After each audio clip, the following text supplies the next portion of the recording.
मृत्युंजय पट्टनायक आवाहक श्रीराम सेवा समिति जाजपुर।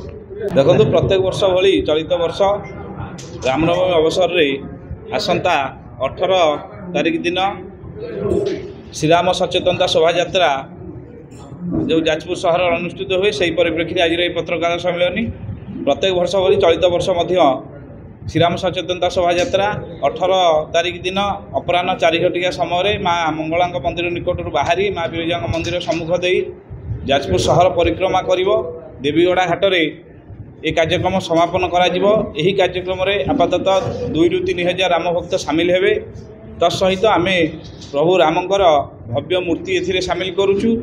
ता छड़ा 8 ରୁ 10ଟି झांकी जहाँकि रामकर चरित्र को नहीं जीवंत अभिनय माध्यम प्रदर्शित करा जिवो। ए कार्यक्रम में सामिल कराउची।